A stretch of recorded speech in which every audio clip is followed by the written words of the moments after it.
Ketiga kucing ini menjadi trio leluhur ras Toiger.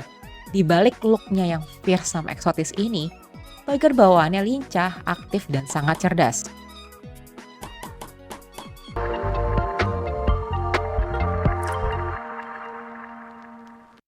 Pernah dengar kucing rumahan yang mirip sama harimau? Hah? Emang ada Mbak Em? Oyan kah? No. Literally mirip sama harimau, tapi versi mini, imut, dan juga friendly banget. Kenalin, Toiger Cat. Kalau kamu perhatiin namanya, kamu pasti bakal mikir, jangan-jangan ini singkatan dari Toy dan Tiger. Yes, namanya sendiri emang diambil dari dua kata itu. So, Toiger ini adalah ras kucing yang seperti harimau tapi versi mainan. Jangan salah, mereka ini nggak galak atau buas sama sekali. Justru sebaliknya, mereka adalah jenis ras kucing domestik yang super ramah dan sayang banget sama manusia. Ras Toiger ini termasuk ras yang masih tergolong baru dan langka. Soalnya mereka baru dikembangin sekitar tahun 1980-an. Hah? Dikembangin? Maksudnya gimana Mbak Em? Gini. Toiger Cat ini bukan ras kucing alami aka natural breed. Mereka adalah hasil rekayasa selektif yang sengaja dikembangin manusia dengan cara mengawinkan beberapa ras kucing berbeda sehingga tercipta ras kucing yang baru. Kalau istilah kekiniannya itu designer breed. Nah, Toiger ini dicetuskan pertama kali oleh Judy Sargent, seorang breeder yang juga anak dari pencipta ras Bengal yaitu Jan Mill. Awal mulanya, Judy waktu itu lagi memperhatikan pola garis di kucing tabby-nya, maka si kucing mujair nih. Nah, tiba-tiba dia notice salah satu kucingnya bernama Millwood Sharpshooter ternyata punya bintik aneh di kepala. Pola itu beda banget nih sama yang ada di pola kucing mujair lainnya yang biasa berupa garis yang mirip dengan huruf M. Pola bintik ini sekilas langsung ngiketin Judy dengan pola di kepala harimau. Dari sanalah ide gila Judy ini muncul. Gimana kalau misalnya ada kucing rumahan yang kelihatannya kayak harimau? Akhirnya proyek ini dimulai. Kucing yang dipilih Judy untuk menjadi orang tua dari ras yang akan dia kembangkan adalah seekor kucing mujair short hair bernama Scrap Metal dan juga kucing Bengal bertulang besar bernama Millwood Rumpled Spotskin. Kemudian di tahun 1993, Judy memasukkan satu kucing baru di jajaran orang tua ras Toiger ini. Seekor kucing jalanan yang ia impor dari Kashmir, India bernama Jammu Blue. Kucing ini dipilih karena memiliki pola bintik yang khas di antara telinganya. Ketiga kucing ini menjadi trio leluhur ras Toiger. Selain mereka, Judy dan timnya juga memilih sekitar 40 kucing domestik bercorak mujair lainnya untuk dimasukkan sebagai foundation stock di proyek ini. Oh ya, ada hal penting buat kita semua tahu.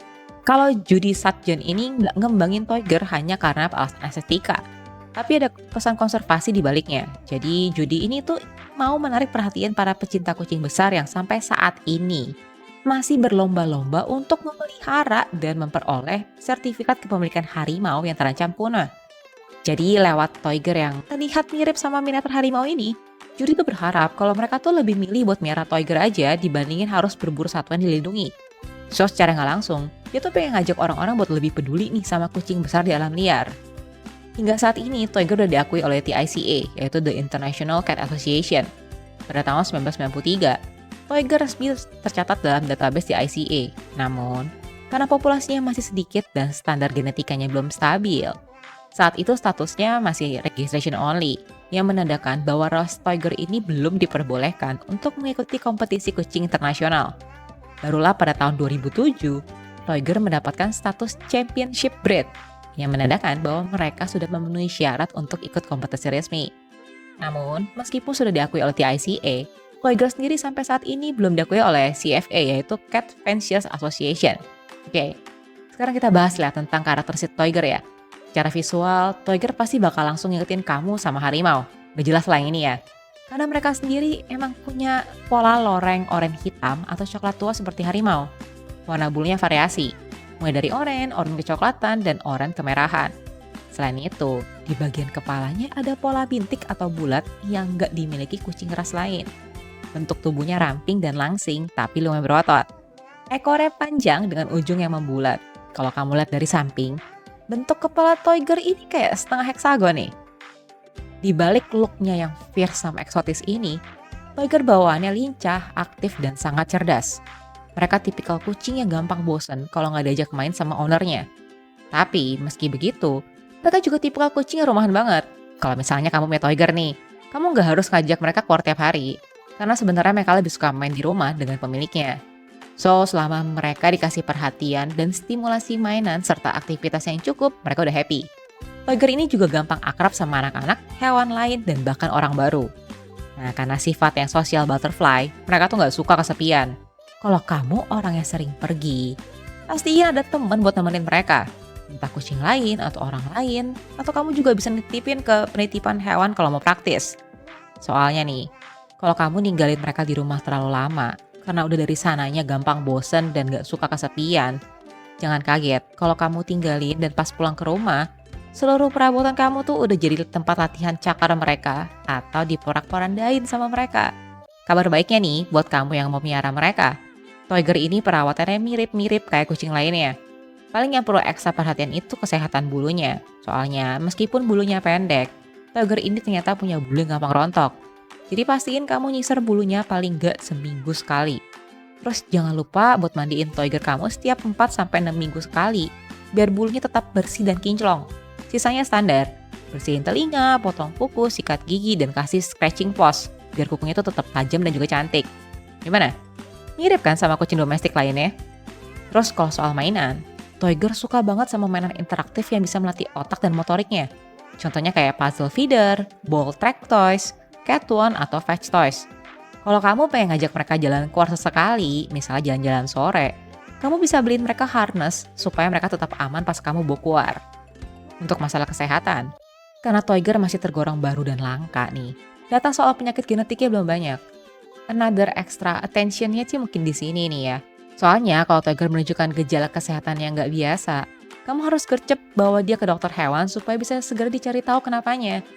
Tapi meski begitu nih ya, ada beberapa potensi yang perlu kamu perhatiin kayak penyakit murmur jantung, penyakit ginjal, FIP atau feline infectious peritonitis, FCKS, flat-chested kitten syndrome, patralosection atau kelainan lutut, dan juga penyakit keturunan dari bengal seperti katarak serta kardiomiopati.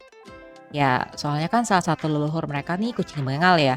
Jadi beberapa penyakit kucing bengal tuh bisa jadi berpotensi menyerang Toyger juga. Tapi tenang, overall harapan hidup Toyger ini cukup panjang, yaitu sekitar 10-15 tahun. Kalau mereka dirawat dengan sangat optimal ya, harapan hidupnya bisa lebih dari itu tentunya. Menariknya, Toyger ini emang bukan kucing sembarangan. Mereka ini masih sangat langka sampai sekarang. Bahkan per tahun 2020, tercatat hanya ada 468 ekor Toyger yang ada di database Pawpets. Dan per 2024, cuma ada sekitar 30 breeder aktif di seluruh dunia. So jangan heran kalau kamu mau beli. Harga Toyger tuh sekitar 2.000 sampai 3.500 US dollar per ekornya. Belum ditambah dengan biaya pesawat dan lain sebagainya. Soalnya nih sampai saat ini, breeder Toyger yang sudah terdata resmi oleh TICA hanya ada di Amerika Serikat dan juga di Spanyol. So, gimana? Kamu tertarik kan buat adopsi si Toyger? Share pendapat kamu di komentar ya. Soalnya kayaknya nih menarik banget gak sih kalau kita punya miniatur harimau kecil di rumah yang malah very domestic. Jujur Mbak M ngerasa mereka ini sweet dan pinter banget nih waktu Mbak M research buat bikin video ini. Jadi kepengen ngerasain main sama mereka nih. Hehe. Mbak M, Mici nggak akan digeser kan posisinya? Ya enggak dong Michi, kamu tetap di hati. Anyway, kalau kamu ada request buat Mbak M bawain topik hewan tertentu, share juga di komentar ya. Atau kamu bisa reach out Mbak M di sosmed Mbak M yang lain. Dan tentunya, thank you udah nonton video ini dari awal sampai akhir. Jangan lupa buat like, subscribe, dan share video ini ke teman-teman kamu ya. Mbak M dan Michi, pamit dulu. See you di video 1 Fakta Sejuta Cerita berikutnya. Bye-bye!